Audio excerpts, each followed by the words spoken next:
ยังบ่คงลงจนอยู่บ่อนใดคิดไปหอดคำคนลือคงเขี้ยวบาดมือเจ็บจนมีน้ำตาเขาบอกว่าอายอยู่ในเมืองหลวงเมืองลาลอยหน้า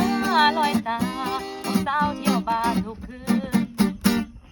อายคงลืมพี่น้อ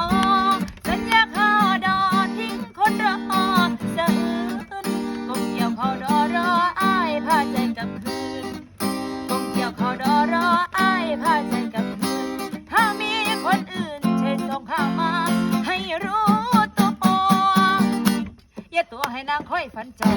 อย่าตัวให้นางค่อยฝันจอเกี่ยวข้าวดอรออายเป็นมีอายผู้เข้าละเที่ยวมานั่งจิตยันยอมผู้มาให้เกี่ยวเข้าไปน้ำตะไหลออกตาปล่อย